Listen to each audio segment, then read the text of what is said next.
Hi all, welcome to X and Y class 7 and USS channel. So നമ്മൾ annual എക്സാമിൻ്റെ date കാര്യങ്ങളൊക്കെ വന്നിട്ടുണ്ട് അല്ലേ. സോ ഇനി ആനുവൽ എക്സാമിന് കുറച്ച് ദിവസങ്ങളാണ് നമ്മൾ മുന്നിലുള്ളത്. സോ നിങ്ങൾക്ക് ഈ കുറച്ച് ദിവസം എന്താണ് ചെയ്യേണ്ടത്, എന്തൊക്കെ രീതിയിൽ നമ്മൾ പഠിച്ചാലാണ് നമുക്ക് മാക്സിമം സ്കോർ നമുക്ക് അറ്റൻഡ് ചെയ്യാൻ പറ്റുക, നല്ല രീതിയിൽ എങ്ങനെയാണ് സ്കോർ ചെയ്യാമെന്ന് എന്ത് ചെയ്യാം നമുക്ക് ഈ വീഡിയോയിൽ ഒന്ന് ഡിസ്കസ് ചെയ്യാം. അതിനുവേണ്ടി അതിന് മുമ്പായിട്ട് നമുക്ക് നോക്കാം എന്നാണ് നമ്മൾ ആനുവൽ എക്സാമിൻ്റെ ഡേറ്റ് വരുന്നത് എന്നാണ് നമ്മൾ ഓരോ ഡിഫറെൻ്റ് ആയിട്ടുള്ള സ്കൂളുകളിൽ നടക്കുന്നതെന്ന് എന്ത് ചെയ്യാം നമുക്ക് ജസ്റ്റ് ഒന്ന് നോക്കാം. സോ നമുക്ക് ഇന്ന് ഡിസ്കസ് ചെയ്യുന്നത് നമ്മൾ ബേസിക് സയൻസിലെ ക്ലാസ് 7 വരുന്ന ബേസിക് സയൻസിലെ കാര്യങ്ങളാണ്. എന്തൊക്കെ കാര്യങ്ങളാണ് നമ്മൾ ഫോക്കസ് ചെയ്യേണ്ടത്, അതാണ് നമ്മൾ ആദ്യമായിട്ട് ഡിസ്കസ് ചെയ്യുന്നത്. അതിന് മുമ്പായിട്ട് നമുക്ക് എന്ത് ചെയ്യാം എക്സാം ഡേറ്റ് എന്തൊക്കെയാണ് വരുന്നത് നോക്കാം. സോ ഫസ്റ്റ് നമ്മൾ നോക്കാം ഹൈസ്കൂളുമായിട്ട് അല്ലെങ്കിൽ ഹൈസ്കൂളും UP ഒരുമിച്ചുള്ള സ്കൂളുകളിലാണെങ്കിൽ 19 മാർച്ച് 2026 ആഫ്റ്റർനൂണിനാണ്, അതായത് ഉച്ചയ്ക്ക് ശേഷമാണ് 19 മാർച്ച്, അതായത് മാർച്ച് 19 ഉച്ചയ്ക്ക് ശേഷമാണ് എന്താ നമ്മുടെ അടിസ്ഥാന ശാസ്ത്രം അല്ലെങ്കിൽ ബേസിക് സയൻസിൻ്റെ എക്സാം വരുന്നത്.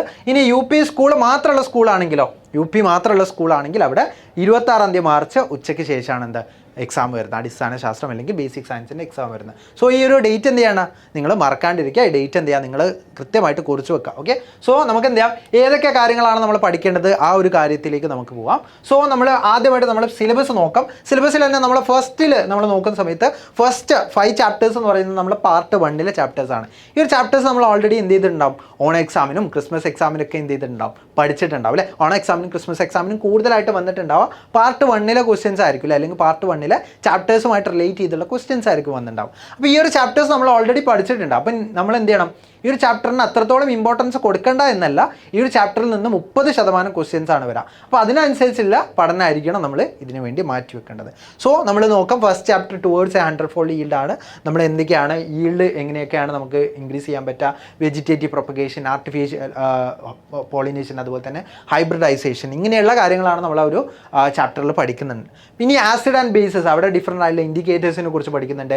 ആസിഡിൻ്റെ പ്രോപ്പർട്ടി, ബേസിൻ്റെ പ്രോപ്പർട്ടി, ഡിഫറെൻ്റ് ആയിട്ടുള്ള ഇൻഡിക്കേറ്റേഴ്സിൻ്റെ കളർ ചേഞ്ചസ് എങ്ങനെയൊക്കെയാണ്, ഇതൊക്കെയാണ് നമ്മൾ ആസിഡ് ആൻഡ് ബേസസിൽ പഠിക്കുന്നത്. ഇനി നമ്മൾ വേൾഡ് ഓഫ് ഇലക്ട്രിസിറ്റിയിൽ പഠിക്കുന്ന ഡിഫറെൻ്റ് ആയിട്ടുള്ള സർക്യൂട്ടിനെ കുറിച്ച് പഠിക്കുന്നുണ്ട്, ഡിഫറെൻ്റ് ആയിട്ടുള്ള കോമ്പണൻസിനെ കുറിച്ച് പഠിക്കുന്നുണ്ട്, അതുപോലെ ഇലക്ട്രിസിറ്റിയിൽ സിമ്പിൾസ് പഠിക്കുന്നുണ്ട്. ആ കാര്യങ്ങളാണ് നമ്മൾ ഈ ഒരു ചാപ്റ്ററിൽ പഠിക്കുന്നത്. ഇനി വെൻ ലൈറ്റ് റിഫ്ലെക്സ് എന്ന് പറയുന്ന ചാപ്റ്ററിൽ നമ്മൾ പ്ലെയിൻ മിററിനെ കുറിച്ച്, മൾട്ടിപ്പിൾ റിഫ്ലക്ഷനെ കുറിച്ച്, അതുപോലെ തന്നെ കാൽഡോസ്കോപ്പ്, പെരിസ്കോപ്പ്, ഇങ്ങനെയുള്ള കാര്യങ്ങളാണ് നമ്മൾ കൂടുതലായിട്ട് അവിടെ പഠിക്കുന്നത്. ഇനി ഹ്യൂമൻ ബോഡി വണ്ടർ എന്ന് പറയുന്ന ഫസ്റ്റ് ചാപ്റ്ററിൽ അതിൽ നമ്മൾ ഡൈജഷനും റെസ്പിറേഷനാണ് പഠിക്കുന്നത്. അതായത് നമ്മുടെ ഡൈജസ്റ്റീവ് സിസ്റ്റം, അതുപോലെ തന്നെ നമ്മുടെ റെസ്പിറേറ്ററി സിസ്റ്റം അല്ലെ, അല്ലെങ്കിൽ നമ്മുടെ ശ്വസന വ്യവസ്ഥയെയും കുറിച്ചാണ് എന്ത് നമ്മൾ പഠിക്കുന്നത്. അപ്പോൾ ഈ ഒരു ചാപ്റ്ററിൽ നിന്നായിരിക്കും, അല്ലെങ്കിൽ ഈ ഒരു പാർട്ടിൽ നിന്നായിരിക്കും 30% ആനുവൽ എക്സാമിന് ക്വസ്റ്റ്യൻ ചോദിക്കുക. സോ ഈ ഒരു പാർട്ട് എന്ത് ചെയ്യണം, നമ്മളൊരു ക്വിക്കായിട്ടുള്ള റിവിഷനാണ് എന്ത് ചെയ്യേണ്ടത്, ഇനിയുള്ള ദിവസങ്ങളിൽ ചെയ്യേണ്ടത്. അപ്പോൾ ക്വിക്കായിട്ടുള്ള റിവിഷൻ നമ്മൾ എങ്ങനെ ചെയ്യും, ക്വിക്കായിട്ടുള്ള റിവിഷൻ ചെയ്യാൻ വേണ്ടിയിട്ട് ഇനിയും നമുക്ക് ബുക്ക് ഫസ്റ്റ് മുതലേ വായിച്ച് നോക്കേണ്ട ആവശ്യമുണ്ടോ, ഇല്ല. നമ്മൾ എന്താ ചെയ്യേണ്ടതെന്ന് വെച്ച് കഴിഞ്ഞാൽ കഴിഞ്ഞ വർഷത്തെ ക്വസ്റ്റ്യൻ പേപ്പറൊക്കെ ഉണ്ടാവും, ആ ക്വസ്റ്റ്യൻ പേപ്പർ എന്ത് ചെയ്യുക വെച്ചിട്ട് നമ്മൾ എന്ത് ചെയ്യുക ട്രൈ ഔട്ട് ചെയ്യുക, മാക്സിമം ക്വസ്റ്റ്യൻസ് ട്രൈ ഔട്ട് ചെയ്യുക. കഴിഞ്ഞ മുൻ വർഷങ്ങളിൽ നടന്നിട്ടുള്ള എക്സാംസിൻ്റെ ഒക്കെ ക്വസ്റ്റ്യൻ പേപ്പർ നമുക്ക് ഇൻ്റർനെറ്റിൽ അവൈലബിൾ ആണ്. ആ ക്വസ്റ്റ്യൻസ് വെച്ചിട്ട് എന്ത് ചെയ്യുക നിങ്ങൾ ട്രൈ ഔട്ട് ചെയ്യുക. സോ അതാണ് നിങ്ങൾ ആദ്യം ചെയ്യേണ്ടത്. അതുപോലെ തന്നെ ഇനിയാണ് നമുക്ക് ഏറ്റവും ഇമ്പോർട്ടൻ്റ് ആയിട്ട് വരുന്നത്, അതിൽ തന്നെ നമ്മൾ ഈ ഒരു ചാപ്റ്റേഴ്സ് ആയിരിക്കും കൂടുതലായിട്ട് നമുക്ക് ഇമ്പോർട്ടൻ്റ് ആയിട്ട് വരിക. ചാപ്റ്റർ 8ഉം ചാപ്റ്റർ 9ഉം ചാപ്റ്റർ 10ഉം ആയിരിക്കും കൂടുതലായിട്ട് ഇമ്പോർട്ടൻ്റ് ആയിട്ട് വരിക. കാരണം ചാപ്റ്റർ 6 അതുപോലെ തന്നെ 7 കുറച്ച് ചാപ്റ്റേഴ്സൊക്കെ എന്ത് ചെയ്തിട്ടുണ്ട്, നമ്മളെ ക്രിസ്മസ് എക്സാമിന് ഓൾറെഡി ചോദിച്ചിട്ടുണ്ട്. സോ ആ ഒരു ചാപ്റ്റർ ഓൾറെഡി നിങ്ങൾ എന്ത് ചെയ്തിട്ടുണ്ടാവും, ആ ഒരു ടൈമിൽ പഠിച്ചിട്ടുണ്ടാവും. ബാക്കിയുള്ള ചാപ്റ്റേഴ്സ് ആയിരിക്കും ഒന്നും കൂടി നമുക്ക് നല്ല രീതിയിൽ നമ്മൾ ഫോക്കസ് കൊടുക്കേണ്ടി വരും അല്ലേ. വണ്ടേഴ്സ് ഓഫ് സ്കൈയും, അതുപോലെ തന്നെ നെർവസ് കോർഡിനേഷൻ, അതുപോലെ തന്നെ excretion, hurt not the environment, safe food എന്ന് പറയുന്ന ഈ ചാപ്റ്റേഴ്സിൽ അല്ലെങ്കിൽ ഈ പാർട്സ് ആയിരിക്കും നിങ്ങൾ കൂടുതലായിട്ട് ഫോക്കസ് ചെയ്യേണ്ടത്. അതുപോലെ തന്നെ ഈ ചാപ്റ്റർ അല്ലെങ്കിൽ ഈ ഒരു പാർട്ടിൽ നിന്നായിരിക്കും 70% ക്വസ്റ്റ്യൻസ് വരാം കേട്ടോ. നോർമലി അങ്ങനെയാണ്, 70% ക്വസ്റ്റ്യൻസ് പാർട്ട് 2 നിന്നും 30% പാർട്ട് 1 നിന്നാണ് ആനുവൽ എക്സാമിന് ചോദിക്കാറുള്ളത് കേട്ടോ. കാരണം ഇത് ഓൾറെഡി എന്ത് ചെയ്തിട്ടുണ്ട്, ഡിഫറെൻ്റ് ആയിട്ടുള്ള എക്സാംസിന് നിങ്ങൾക്ക് ഓൾറെഡി ചോദിച്ചതുകൊണ്ട് തന്നെ ഈ പാർട്ടായിരിക്കും കൂടുതലായിട്ട് ഫോക്കസ് ചെയ്യുക എക്സാമിന്, അല്ലെങ്കിൽ എക്സാം പേപ്പറിൽ നമുക്ക് കാണാൻ പറ്റും കേട്ടോ. അപ്പോൾ ഈ ഒരു കാര്യം എന്ത് ചെയ്യുക നിങ്ങൾ മനസ്സിലാക്കുക. അതിൽ തന്നെ ഹീറ്റിൽ കണ്ടക്ഷൻ എന്താണ്, കൺവെക്ഷൻ എന്താണ്, റേഡിയേഷൻ എന്താണ്, ഈ കാര്യം പഠിക്കുക. അതുപോലെ തന്നെ സർക്കുലേഷൻ എന്താണ്, സർക്കുലേഷനിൽ എന്തൊക്കെ കാര്യങ്ങളാണ് ഇൻവോൾവ് ആയിട്ടുള്ളത്, ഹാർട്ടിനെ കുറിച്ച് പഠിക്കുക. അതുപോലെ തന്നെ എക്സ്ക്രീഷനിൽ കിഡ്നിയെ കുറിച്ച് പഠിക്കുക. അതുപോലെ തന്നെ നമ്മൾ ലിവർ, അങ്ങനെയുള്ള കാര്യങ്ങൾ, അതുപോലെ തന്നെ നമ്മൾ സ്കിന്ന്, സ്വെറ്റ് ഗ്ലാൻസ് ഒക്കെ നമ്മൾ പഠിക്കുന്നുണ്ട് അല്ലേ. അതുപോലെ തന്നെ നെർവസ് കോർഡിനേഷനിൽ നോക്കുകയാണെങ്കിൽ ബ്രെയിനിനെ കുറിച്ച് പഠിക്കുക. അതുപോലെ തന്നെ നമ്മൾ ഡിഫറെൻ്റ് ആയിട്ടുള്ള രീതിയിൽ മെൻസ്ട്രേഷനെ കുറിച്ച് പഠിക്കുന്നുണ്ട്. അപ്പോൾ മെൻസ്ട്രേഷനെ കുറിച്ച് നമ്മൾ ഡീറ്റെയിൽ ആയിട്ടുള്ള ഒരു ഓവർവ്യൂ നമുക്ക് ഉണ്ടാക്കിയെടുക്കുക. വണ്ടേഴ്സ് ഓഫ് സ്കൈയിൽ നമ്മൾ ലൂണാർ എക്ലിപ്സും സോളാർ എക്ലിപ്സും പഠിക്കുന്നുണ്ട്. അതാണ് ഏറ്റവും ഇമ്പോർട്ടൻ്റ് ആയിട്ട് ഈ ചാപ്റ്ററിൽ നിന്ന് ചോദിക്കാൻ ചാൻസ് ഉള്ളത്. അതുപോലെ തന്നെ ഹേർഡ് നോട്ട് എൻവയോൺമെൻറ്റിൽ നമ്മൾ 3 Rs പഠിക്കുന്നുണ്ട് അല്ലേ, അതായത് റീസൈക്കിൾ, റീയൂസ് ആൻഡ് റിഡ്യൂസ് എന്ന് പറയുന്ന പാർട്ട് പഠിക്കുന്നുണ്ട്. അത് നമുക്ക് കൂടുതലായിട്ട് ഫോക്കസ് ചെയ്യാൻ പറ്റണം. സേഫ് ഫുഡിൽ എന്തൊക്കെയാണ് നമ്മൾ മായങ്ങൾ ചേർക്കുന്നത് അല്ലേ, ഫുഡ് അഡൾട്രേഷനും അതുപോലെ തന്നെ നമ്മൾ FSSAI, AI, അതുപോലെ FPO അങ്ങനെയുള്ള കാര്യങ്ങളൊക്കെ നമ്മൾ പഠിക്കുന്നുണ്ട് അല്ലേ. അതൊക്കെ എന്ത് ചെയ്യുക, കൂടുതലായിട്ട് ഈ ഒരു രീതിയിൽ ഫോക്കസ് ചെയ്യണം. നിങ്ങൾ ഓൾറെഡി എന്ത് ചെയ്തിട്ടുണ്ടാവും, ഈ ചാപ്റ്റേഴ്സൊക്കെ നിങ്ങൾ എന്ത് ചെയ്തിട്ടുണ്ടാവും, നിങ്ങൾ ചെയ്തിട്ടുണ്ടാവും. നിങ്ങൾ ഓൾറെഡി USSന് വേണ്ടി പ്രിപ്പയർ ചെയ്തിട്ടുള്ള സ്റ്റുഡൻസ് ആയിരിക്കും മോസ്റ്റ് ഓഫ് ദി സ്റ്റുഡൻസും. അപ്പം നിങ്ങൾ ഓൾറെഡി എന്ത് ചെയ്തിട്ടുണ്ടാവും, ഈ ചാപ്റ്റേഴ്സ് എല്ലാം എന്ത് ചെയ്തിട്ടുണ്ടാവും, ഒരു പ്രാവശ്യമെങ്കിലും എന്ത് ചെയ്തിട്ടുണ്ടാവും, റിവൈസ് ചെയ്തിട്ടുണ്ടാവും. ഇതിലെ ഡിഫറെൻ്റ് ആയിട്ടുള്ള ക്വസ്റ്റ്യൻസ് നിങ്ങൾ എന്ത് ചെയ്തിട്ടുണ്ടാവും, പ്രാക്ടീസ് ചെയ്തിട്ടുണ്ടാവും. ഓൾറെഡി നിങ്ങൾ മൾട്ടിപ്പിൾ ചോയ്സ് ആണെങ്കിലും നിങ്ങൾ ചെയ്തിട്ടുണ്ടാവും. അപ്പോൾ നിങ്ങൾക്ക് ഒരു ഐഡിയ ഇതിനെക്കുറിച്ച് എന്ത് ചെയ്യും, നിങ്ങൾക്ക് ഉണ്ടായിരിക്കും. അപ്പോൾ ആ ഒരു ഐഡിയയിൽ എന്ത് ചെയ്യണം, നമ്മൾ കുറച്ചുകൂടി ഒന്ന് റിവിഷൻ ഫോക്കസ് ചെയ്യണം. ആ റിവിഷനിൽ തന്നെ നമ്മൾ ടെക്സ്റ്റ് ബുക്ക് മൊത്തം വായിച്ച് നോക്കാനല്ല ഇനി നമ്മൾ ടൈം യൂട്ടിലൈസ് ചെയ്യേണ്ടത്. നമ്മൾ യൂട്ടിലൈസ് ചെയ്യേണ്ടത് പ്രീവിയസ് ഇയറിലുള്ള ക്വസ്റ്റ്യൻസ് എന്ത് ചെയ്യുക, ട്രൈ ചെയ്ത് നോക്കുക. അതുമായിട്ട് അതേ പാറ്റേൺ ഓഫ് ക്വസ്റ്റ്യൻസ് ആണ് ഈ വർഷവും വരാൻ ചാൻസ് ഉള്ളത്. സോ ആ ഒരു രീതിയിൽ എന്ത് ചെയ്യണം, നിങ്ങൾ ഫോക്കസ് ചെയ്യണം. ഇനി നമുക്ക് മെയിനായിട്ട് നോക്കേണ്ടത് എന്തൊക്കെയാണ് ഹൈ വെയിറ്റേജ് വരുന്ന ഫോക്കസ് ഏരിയകൾ ഏതൊക്കെയാണെന്ന് നോക്കാം. അതിൽ തന്നെ ഹ്യൂമൻ ബോഡി 2 ചാപ്റ്റേഴ്സ് ഉണ്ട് അല്ലേ, ഡൈജഷൻ ആൻഡ് റെസ്പിറേഷൻ എന്ന് പറയുന്ന ചാപ്റ്റർ ഉണ്ട്, എക്സ്ക്രീഷൻ, നെർവസ് കോർഡിനേഷൻ, സർക്കുലേഷൻ എന്ന് പറയുന്ന ചാപ്റ്റർ ഉണ്ട്. സോ ആ ഒരു ചാപ്റ്ററിൽ നമ്മൾ കൂടുതലായിട്ട് നോക്കേണ്ടത് ഡൈജസ്റ്റീവ് സിസ്റ്റം നോക്കണം, റെസ്പിറേറ്ററി സിസ്റ്റം നോക്കണം, സർക്കുലേറ്ററി സിസ്റ്റം നോക്കണം, ആൻഡ് എക്സ്ക്രീറ്ററി സിസ്റ്റം. ഇവിടെയാണ് കുറച്ചുകൂടി കൂടുതലായിട്ട് എന്ത് ചെയ്യുക, നമുക്ക് മാർക്ക് സ്കോർ ചെയ്യാനുള്ള ക്വസ്റ്റ്യൻസ് വരാൻ ചാൻസ് ഉള്ളത്. സോ ആ ഒരു കാര്യം എന്ത് ചെയ്യുക, നിങ്ങൾ നോക്കുക.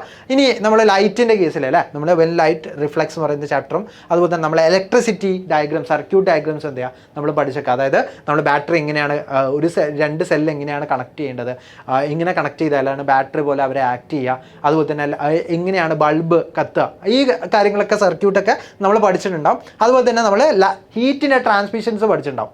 അപ്പോൾ അതും എന്ത് ചെയ്യണം, കൂടുതലായിട്ട് ഫോക്കസ് ചെയ്യണം. അപ്പോൾ ഈ ഒരു പാർട്ടിൽ നിന്നായിരിക്കും കൂടുതലായിട്ട് ക്വസ്റ്റ്യൻ വരിക. ഇനി നമ്മൾ വരുന്നത് അഗ്രികൾച്ചറും അതുപോലെ തന്നെ എൻവയോൺമെൻറ്റ് റിലേറ്റഡ്, അതായത് ഹേർഡ് നോട്ട് എൻവയോൺമെൻറ്റ് എന്ന് പറയുന്ന ചാപ്റ്ററും അതുപോലെ തന്നെ നമ്മൾ ഗ്രാഫ്റ്റിംഗ്, ലെയറിംഗ് ഒക്കെ പഠിച്ചിട്ടുള്ള ഫസ്റ്റ് ചാപ്റ്റർ, അഗ്രികൾച്ചറിനെ കുറിച്ചുള്ള ഫസ്റ്റ് ചാപ്റ്ററും എന്ത് ചെയ്യും, കുറച്ചുകൂടി ഇമ്പോർട്ടൻ്റ് ആണ്.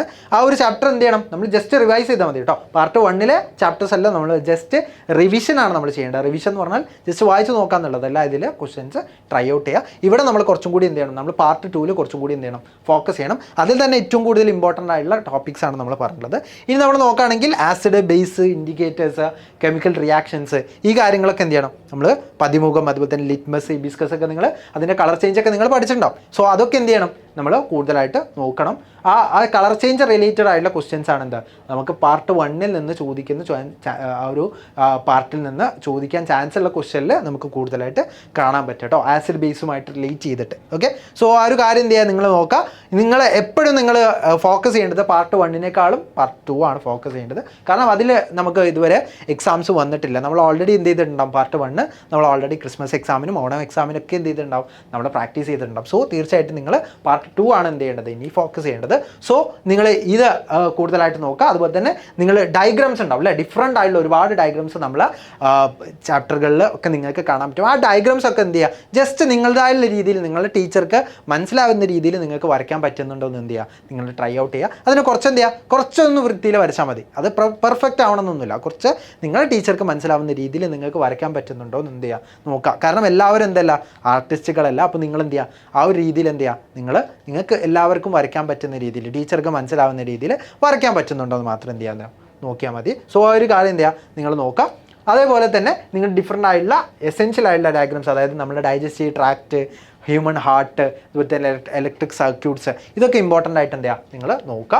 അതുപോലെ തന്നെ നിങ്ങൾ എക്സാമിൻ്റെ റൂമിൽ നിങ്ങൾ ചെയ്യേണ്ട കുറച്ച് കാര്യങ്ങൾ കൂടി എന്ത് ചെയ്യുക പറയാം. നിങ്ങൾ കൂൾ ഓഫ് ടൈം കൃത്യമായിട്ട് എന്ത് ചെയ്യുക നോക്കുക. ഏറ്റവും കൂടുതൽ സ്കോർ ചെയ്യാൻ പറ്റുന്ന ക്വസ്റ്റ്യനിലായിരിക്കണം നിങ്ങൾ സ്റ്റാർട്ട് ചെയ്യേണ്ടത്. അത് നിങ്ങൾ ആ 15 മിനിറ്റിൽ കാണണം.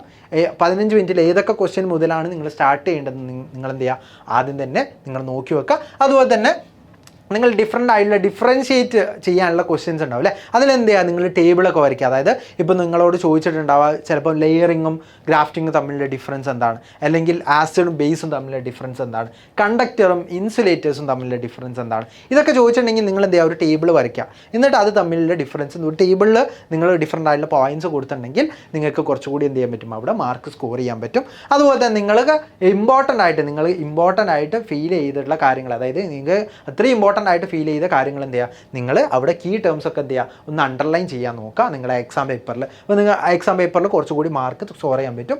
അതുപോലെ തന്നെ നിങ്ങൾ എന്ത് ചെയ്യരുത്, ഒരു ടൈമും വേസ്റ്റ് ചെയ്യരുത്, അങ്ങോട്ടും ഇങ്ങോട്ടും തിരിഞ്ഞ് നോക്കി എന്ത് ചെയ്യരുത്, ടൈം മിസ് ഔട്ട് ചെയ്യരുത്. നിങ്ങൾ നിങ്ങളുടെ ക്വസ്റ്റ്യൻ പേപ്പറിലും ആൻസർ പേപ്പറിലും നോക്കിയിട്ട് എന്ത് ചെയ്യുക, കൂടുതലായിട്ട് നിങ്ങൾക്ക് എഴുതാൻ പറ്റുന്നതിൻ്റെ മാക്സിമം എന്ത് ചെയ്യുക, നിങ്ങൾ എഴുതുക. അതിൽ തന്നെ നിങ്ങൾ എഴുതുന്ന ആൻസേഴ്സ് എന്തായിരിക്കണം, ആ ഒരു ക്വസ്റ്റ്യനിൽ ചോദിച്ചിട്ടുള്ള മാർക്കിനനുസരിച്ചുള്ള ആൻസർ ആയിരിക്കണം വരേണ്ടത്. അതായത് 5 മാർക്കുള്ള ക്വസ്റ്റ്യനിൽ 3 മാർക്കിൻ്റെ ക്വസ്റ്റ്യൻ എഴുതിയിടരുത്, 3 മാർക്കിൻ്റെ ക്വസ്റ്റ്യനിൽ 5 മാർക്കിനുള്ളതും എഴുതി വെക്കരുത്. ഓക്കെ, അതിന് കറക്റ്റായിട്ടുള്ള രീതിയിൽ എന്ത് ചെയ്യണം, നിങ്ങൾ പോകണം. അപ്പോൾ ആ ഒരു രീതിയിൽ എന്ത് ചെയ്യണം, നിങ്ങളെ എക്സാംസ് നിങ്ങൾ നല്ല രീതിയിൽ എഴുതണം. സോ എനിവേ നിങ്ങൾ എല്ലാവരും എക്സാമിന് വേണ്ടി വെയിറ്റ് ചെയ്തിരിക്കുകയാണോ എന്നെന്ത് ചെയ്യുക, നിങ്ങൾ കമൻറ്റ് ബോക്സിൽ പറയാം. അതുപോലെ തന്നെ എക്സാമിനെ പേടിച്ചിരിക്കുന്ന നിങ്ങളുടെ ഫ്രണ്ട്സിന് എന്ത് ചെയ്യുക, ഈ കാര്യം ഷെയർ ചെയ്ത് കൊടുക്കുക, ഈ ഒരു വീഡിയോ ഷെയർ ചെയ്ത് കൊടുക്കുക. നിങ്ങൾക്ക് സിമ്പിളായിട്ട് തന്നെ എന്ത് ചെയ്യാൻ പറ്റും, സ്കോർ ചെയ്യാൻ പറ്റുന്ന കാര്യങ്ങളാണ്. നിങ്ങൾ തീർച്ചയായിട്ടും ഈ രീതിയിൽ നിങ്ങൾ എന്ത് ചെയ്താൽ മതി, ഫോളോ ചെയ്താൽ നിങ്ങൾക്ക് തീർച്ചയായിട്ടും നല്ല രീതിയിൽ നിങ്ങൾക്ക് സ്കോർ ചെയ്യാൻ പറ്റും. ആ കാര്യം എന്ത് ചെയ്യുക, നിങ്ങൾ തീർച്ചയായിട്ടും മനസ്സിലാക്കി വെക്കുക. സോ നമുക്ക് എന്ത് ചെയ്യാം, നെക്സ്റ്റ് വീഡിയോയിലൊക്കെ ആയിട്ട് കാണാം. അതുപോലെ തന്നെ USSമായിട്ട് റിലേറ്റ് ചെയ്തിട്ട് ബാക്കിയുള്ള എക്സാംസുമായിട്ട് റിലേറ്റ് ചെയ്തിട്ടുള്ള കാര്യങ്ങളൊക്കെ അറിയാൻ വേണ്ടിയിട്ട് ചാനൽ ഒന്ന് സബ്സ്ക്രൈബ് ചെയ്തിരിക്കുക. നമുക്ക് നെക്സ്റ്റ് വീഡിയോയിൽ കാണാം. So all the best for your exam. Thank you all.